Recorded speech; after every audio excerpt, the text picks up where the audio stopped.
नमस्कार, आदाब, सत श्री अकाल। मैं देता हूं रिपब्लिक इंडिया, ब्रिटिश इंडिया और ईस्ट इंडिया कंपनी के नोट और सिक्कों की जानकारी।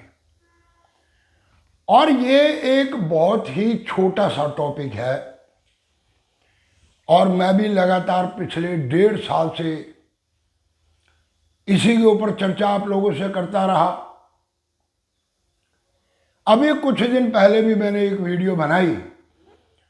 उस वीडियो के अंदर मैंने इन सिक्कों की चर्चा ना करके मानव जीवन की विस्तार से चर्चा की। आज मैं इस टॉपिक को नहीं उठाऊंगा। ये सिक्के, ये नोट, ये पुरानी कलेक्शन, ये एक बहुत छोटा सा टॉपिक है, बहुत छोटा सा टॉपिक।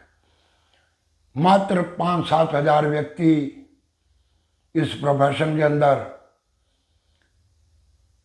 और वही चंद गिने चुने सिक्के। मतलब मैं तो कुछ ऊब सा गया इस टॉपिक से, कुछ उचाट सा हो गया। क्योंकि देखो, बात उसकी होती है बार बार जिस फील्ड के अंदर दम हो, तो उसकी तो बात बार बार की जाए। रिपब्लिक इंडिया के अंदर ही भारत की आजादी के बाद जो सिक्के बने, आज के समय के अंदर बहुत से लोगों के पास हैं। और भारत के अंदर असल में इस फील्ड को कोई समझता ही नहीं, किसी को पता नहीं है।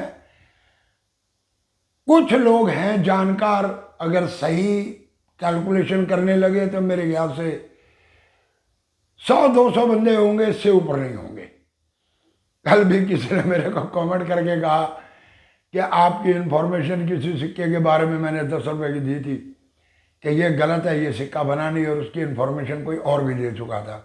मैंने उसकी वीडियो भेज दी उसको, जिसको भी चेक कर ले भाई, कि मैं तो जी सन 1990 से इस बिजनेस में हूँ और मुझे पता है ये सिक्का नहीं बना, वो सिक्का बना। यानी कि आधी अधूरी जानकारी, शायद मेरे को भी पूरी नहीं है, मैं मानता हूँ इस बात को। और इस जानकारी को कहां तक आप लोग लोगे, तो इस टॉपिक को आज और आगे बात नहीं करूंगा। कोई फायदा नहीं है इस टॉपिक का बात करने का। और मेरे ख्याल से ये टॉपिक कोई खास अब महत्व भी नहीं रखता। लोग ये सोचते थे कि शायद हम करोड़पति बन जाएंगे, बहुत मार्जन, फलाना ढिंगाना। और मैं भी पिछले 1 महीने से आप लोगों के सिक्कों को बेचने का प्रयास कर रहा हूं, और मैंने सिक्के डाले और टोटल फील्ड में देखा, मैंने हंसी भी आती है और सोच कर थोड़ी तकलीफ भी होती है। यानी कि नथिंग, 0 to 0 to 0, कुछ भी नहीं, सब कुछ सिर्फ बेकार की अफवाह। कुछ चंद लोगों के द्वारा थोड़ा सा एक प्रयास, उसमें मैं भी शामिल हो गया। ये जी सिक्के बिकते हैं, शायद बिकते होंगे, परंतु ऐसे नहीं बिकते।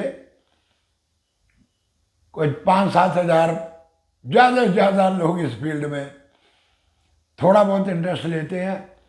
इधर खरीद लिया, उधर बेच दिया, यहाँ 100 बच गए, वहां 200 बच गए, वहां 500 बच गए। तो मैं तो एक जन्मपत्री देखने के 1100 रुपये ले लेता हूँ भाई। और जो जन्मपत्री दिखाता है वो काम बनने पे 10-20 हजार रुपये मत्था भी टेक जाता है कई बार। बहुत अच्छे अच्छे बंदे आए इस फील्ड में मेरे पास, और उसका ज्ञान आज तक मैं पिछले लगभग 35 साल से पूरा नहीं कर पाया। स्टडी स्टडी स्टडी और स्टडी और स्टडी, जितना ज्योतिष लाइन के अंदर घुसा उतना कुछ ना कुछ नया मिलता रहा।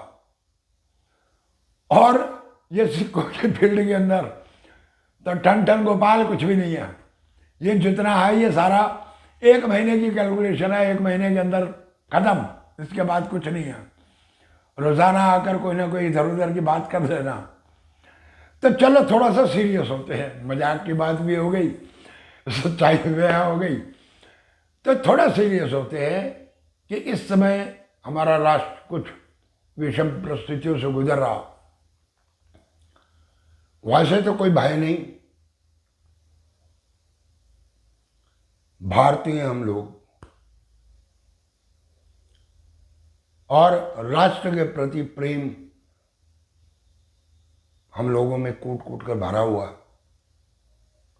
जब भी कोई विषम परिस्थितियां आई तो पूरा राष्ट्र एक हो गया। पड़ोसी मुल्क के साथ आजादी के बाद से, जब से बंटवारा हुआ तब से लेकर आज तक परिस्थितियां अनुकूल नहीं हो पाई। हमारे राष्ट्र ने बहुत चाहा, युद्ध लड़े, 71 की लड़ाई में 90,000 सैनिकों ने, पाकिस्तानी सैनिकों ने आत्मसमर्पण कर दिया, उनको भी रिहा किया कि शायद आगे के लिए, परंतु नहीं, वो नहीं माने। पहलगांव में बहुत दुखद घटना हुई। आज माहौल जो है वो युद्ध की परिस्थितियों तक पहुंच चुका।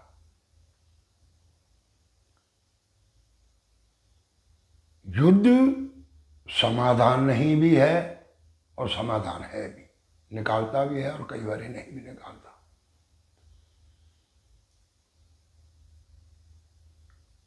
और युद्ध के परिणाम सिर्फ सीमा पर हमारे सैनिकों तक नहीं रहते, बल्कि आम जनजीवन, आम व्यक्ति के ऊपर उसका प्रभाव पड़ता,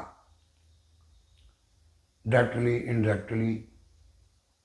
युद्ध होता है, महंगाई बढ़ती है, बेरोजगारी बढ़ती है। युद्ध होता है, सोने का भाव बढ़ता है, देश की मुद्रा का भाव गिरता है, डॉलर और महंगा होता है, और उस विषम परिस्थितियों के अंदर हर तरफ त्राहिमाम, कुछ ब्लैक मार्केटिंग के लोग भी आते हैं जो इंटरनल स्टॉक कर लेते हैं, आयात निर्यात के अंदर फर्क पड़ता, तो कई चीजों का प्रभाव पड़ता है। सरकारें कोशिश करती हैं हमेशा आम जनता को तकलीफ ना हो, हर चीज का अरेंजमेंट पूरा होता है। भारत सरकार, मोदी सरकार भी लगी हुई है इस वक्त, विपक्ष भी सरकार के साथ एकजुट होकर खड़ा। 1971 का विभाजन, उसके बाद अब बीच में कारगिल, बहुत लंबा चौड़ा टॉपिक है ये। वैसे तो हमारे देश के जवान आधुनिक हथियारों से लैस हैं। मनोबल सबसे बड़ी चीज होती है, मनोबल बहुत ऊंचा है। हमारे देश के सैनिकों का सलाम है, देश के सैनिकों को हर तरह के आधुनिक हथियार से लैस अगर युद्ध छिड़ता है ये, तो कितना समय चलेगा। वैसे तो जो पहले के हम हालात देखते हैं तो हफ्ते 10 दिन में सब निपट जाएगा, परंतु फिर भी परिस्थितियां बदल चुकी हैं। रूस यूक्रेन का युद्ध चला, आज 4 साल के करीब होने वाले हैं। बाहरी सहायता, या यूं लगाओ कि हथियार बेचने की ओर यह हर तरफ लग जाती है जब ऐसा कोई युद्ध होता। इस समय परिस्थितियां कुछ और है। 1971 के युद्ध में तो मेरी भी उम्र उस समय लगभग लगाओ 15-16 साल की रही। हमने ब्लैकआउट भी देखे, उस समय के हालात भी देखे, महंगाई भी देखी,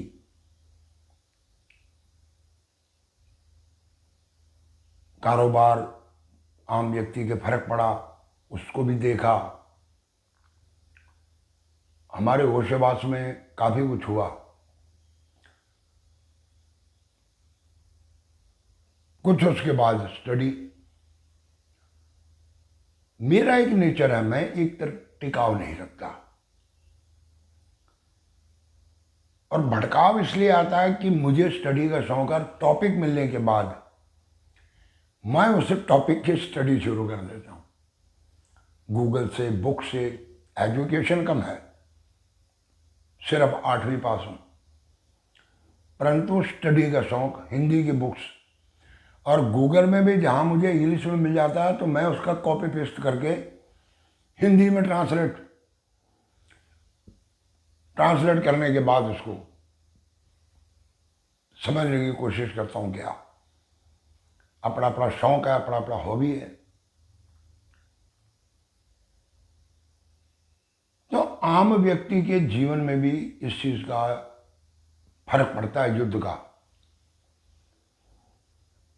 हालात काफी नाजुक बने हुए हैं, क्या होगा, कैसे होगा।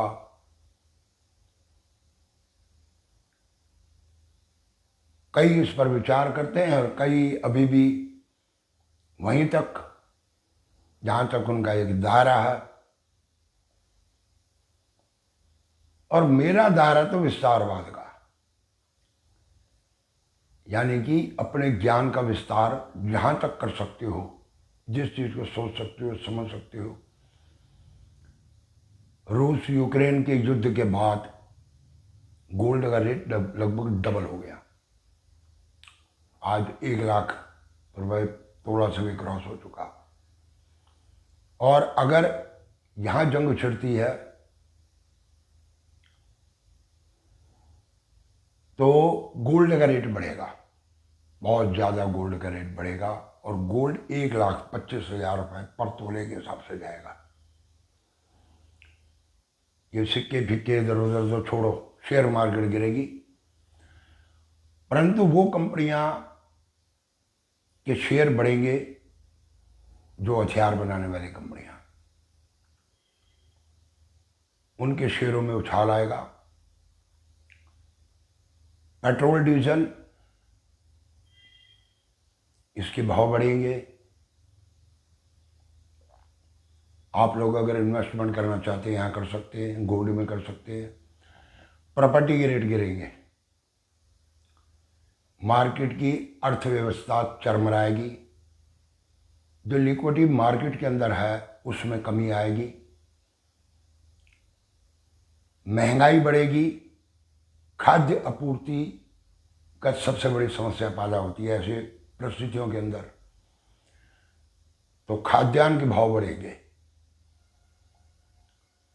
उसमें सब्जियां हो गई, फल फ्रूट हो गया, घर का राशन, दाल चीनी चावल आटा घी तेल नमक मिर्च मसाले, इन सब के भाव बढ़ेंगे अगर युद्ध होता है तो। और अगर इससे पहले ही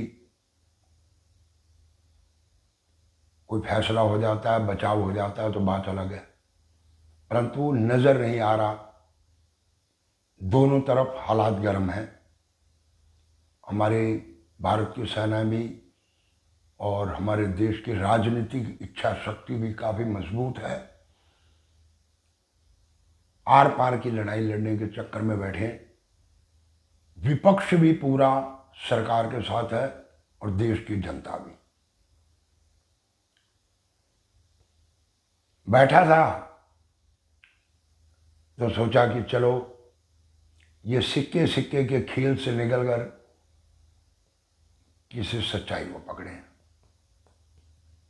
आज की परिस्थितियों के अनुसार जो देखा सो मैंने बयां किया। तो चलो वीडियो को देते हैं विराम।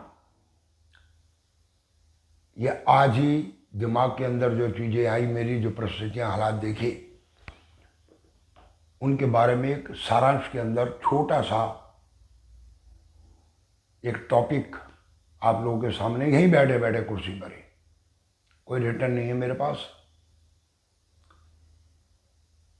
यहीं बैठे बैठे मैंने ये एक टॉपिक बनाया और आप लोगों के सामने पेश किया। सतर्क रहें, सुरक्षित रहें। जो नियम सरकार, सेना, प्रशासनिक अधिकारी बनाते हैं उन नियमों का पालन करें और राष्ट्र के प्रति समर्पित रहें। जय हिंद, वंदे मातरम। नमस्कार।